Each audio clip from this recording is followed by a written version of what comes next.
Hey, what is up, mortals? It is TallDragon here, and before we get into today's video, there is something I'd like to say. I'd like to let you all know that we have a merch store. Some of the items in it are only available for a limited amount of time, so if you're interested, go into the description and check it out. Each purchase helps us make more content. Secondly, if this video hits 500 likes by the end of the week, we will continue this What If. Thirdly, if you didn't know, only 41.3% of you guys are subscribed to us, so please hit that subscribe button and click the bell icon. Now, with that out of the way, let's get into the story. The shamed man leapt from side to side, dodging Moonfish's bladed teeth. His first priorities killing Muscular while he was still under the influence of his quirk and rescuing the other child. Blade raised the hero killer, brought his katana down on Muscular. In a rare moment of lucidity, Moonfish blocked the blade with one of his teeth, snapping the tip of the katana free and cutting the attack short. Instead of taking Muscular's head, the bloodthirsty man would have to settle for an eye. Stain rolled forward, snatching up the helpless child Muscular had treated as a rag doll. The kid was unconscious, but breathing well enough. The vigilante added the boy to his back. "Koda!" Kirishima called from his prone, powerless position. He was worried for the problem child. Kirishima was angry with himself for his inability to protect Koda. While this was happening, the broken man was slowing down, growing tired after having to fight with two people weighing him down. Using daggers and throwing stars, Stain put space between himself and his opponent. At the same time, the swordsman put the two youths down where they'd be safe. Deciding to settle things now, Stain speed blitzed Moonfish with his broken blade. An overwhelming bloodlust radiated from the man's being, crippling and binding Moonfish with his presence. It wasn't until the blade was at his neck did Moonfish break free. The serial killer shot a flurry of pearly white blades from his mouth, praying to mensch the hero killer. Stain forged ahead undeterred, letting a lifetime of honed reflexes built through countless bloody battles guide him to his mark. Both men were dangerous and considered mentally unbalanced, but only one of them possessed the cunning needed to make them truly great at what they did. Moonfish's head was removed with a swift swing of Stain's blade. However, as a consolation, one of Moonfish's teeth hit their mark, slicing Stain's abdomen open. The seasoned fighter fell to a knee to catch his breath and dress his wound. "Don't forget about me, senpai." Muscular's body bulked with muscle as he slammed himself into the winded warrior, sending him flying over the cliffside. It surely spelled his doom, and would have been his end if not for what happened to be a black snake whipping out to catch him and reel him back in. Standing with a blank expressionless face, Izuku Midoriya held on to the critically wounded anti-hero. "Oh shit, look who it is. All Might's precious little boy." Muscular towered over the pair with arms outstretched, his prosthetic eye cracked by the crack of Stain's blade. The blonde maniac thanked his lucky stars that the eye Stain had tried to take was already stolen. The mass of muscle continued his march with a cruel, sadistic grin on his face. "Killing you will give me enough street cred to last 10 lifetimes. Now hold still so I can turn you into a—" Muscular's words died in his throat. The black appendage uncoiled from Stain's midsection and shot across the cliffside. Before Muscular had the chance to move or the onlookers could breathe, the limb wrapped itself around Muscular's neck. For a moment, Muscular held Midoriya's lifeless gaze. Fear gripped his heart. Faster than the blink of an eye, the arm snapped back with such force that it twisted the villain's neck a full 360 degrees. The loud crunch of his own neck snapping was the last thing Muscular would ever hear before collapsing to the ground. Deku turned his gaze towards Stain, but before tilting his head and letting out an innocent giggle, Stain's blood ran cold as he realized the state Izuku was in. His mind had been completely wiped, leaving the young teen in a state of regression. The green teenager was no longer the youth that managed to make him see the light, but a vulnerable shadow of his former self. If Stain wasn't solely relying on him to stand, he would have collapsed under the weight of his failures. "What have I done to you?" Stain begged the question with pain in every word. It was then that he remembered the doctor said to him. Izuku Midoriya would follow his first order no matter what. "Listen to me, boy. You have to find your father. Get back to him no matter what. He'll know what to do. Follow his lead." Stain demanded before falling into consciousness. Zombified and snapping at attention, Deku placed the man on his back and proceeded to follow his instructions, walking in the direction of blue fire slowly at first, before breaking into full sprint. Pink and green sparks dancing over his body as he became a blur to the outside world. The Nomu-fied hero was moving so fast that he managed to arrive at the scene within moments. The heat of the surrounding flames were enough to melt flesh on contact, but to Midoriya, even in his present state, it was beautiful. Soon, Midoriya found himself face to face with the progenitor of the blue flames. "A brave one, I see. You looking for a fight?" Dabi paused, recognizing the spiky-haired teenager and the man on his back. The recognition caused Dabi to pause and study the situation before him. The fresh-faced teen before him had empty, dead eyes and was covered in the blood of Stain, but something told him that Izuku wasn't responsible. "What happened to you?" Dabi asked with a glare, with fierce blue fire nipping at his fingertips. Find your father. Stain mumbled in his comatose state.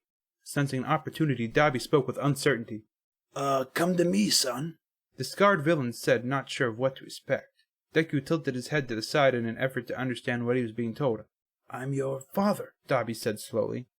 In an instant, Midoriya was in front of Dabi. Instead of attacking the pyromancer, the boy studied him. After a moment, the light returned to his eyes and he smiled at Dabi. Okay, this is weird and new, but I can work with this. It took a bit of time, but Dabi was able to make sense of the situation before him to some degree. After convincing Izuku that he was his father, Dabi discovered that the younger boy obeyed his commands.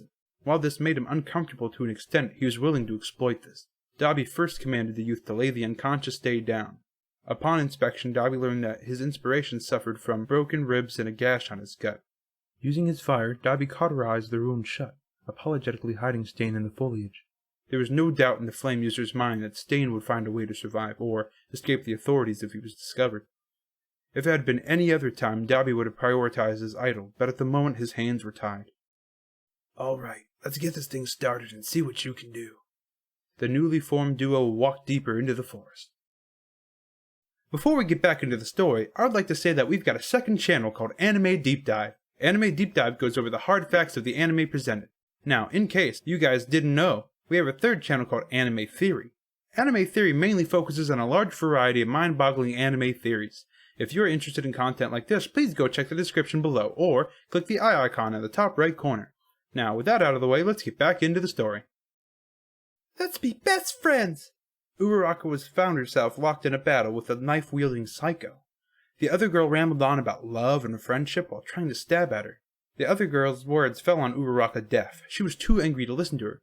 What is wrong with you? Uraraka asked as she sidestepped a dab of Himiko's knife. Why are you doing this? Why do people like you keep trying to hurt the people I love? Uraraka grabbed Himiko's wrist and neck, slamming her down and pinning her. Oh, you're mad, aren't you? Toga let out a sadistic giggle. Someone took something precious from you, didn't they? She pressed as she began to grin. Shut up, you don't know anything, the round-faced girl snapped in anger. This only served to make Toga's grin split her face. I knew it.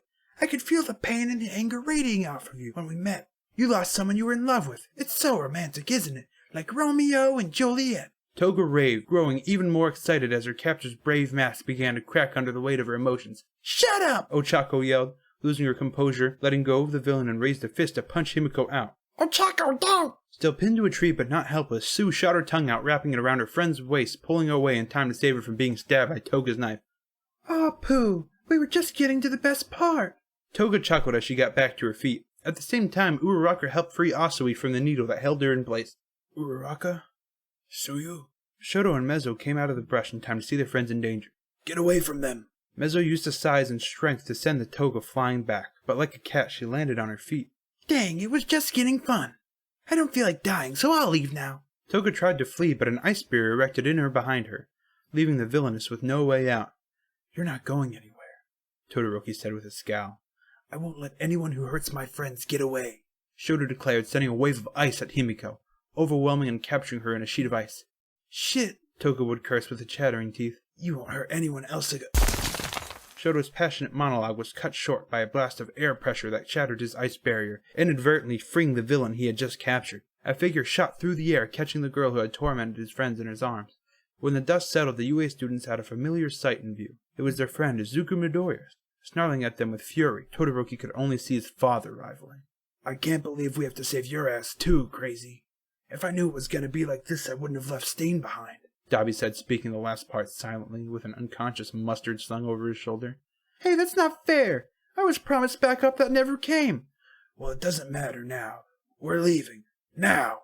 A portal opened behind Dabi as if on cue. Fine. It wasn't fun anymore anyway. Before they could depart, Uraraka spoke up. Deku, is that you? She began, broken-hearted by what she was seeing. Not anymore. The person you knew is long gone. He's one of us now, Dabi replied, shooting a torrent of flame at the students, forcing Shoto to retaliate with a wave of ice. A burst of hot steam obscured the area, blinding the students. When it cleared, their adversaries were gone. No! Deku! Uraraka screamed at the empty space where her friend had been. Unlike so many times before, Izuku would not answer her call. Thank you all for watching the video to the end. Now there are a few more things I'd like to go over before the video ends. On behalf of We the Celestials, I'd like to thank the writer of this video and editors for this video. Their details will be in the description. If you're a voice actor, editor, or writer, or you're interested in becoming one of those, go to the Discord that is in the description of this video and hit up one of the heads of those areas. We're always looking for members to join us. That's it from us for today's video, so thank you all for watching, and don't forget to hit that subscribe button if you're interested and hit that like button if you liked the video. Until next time, peace out mortals, have a fantastic day.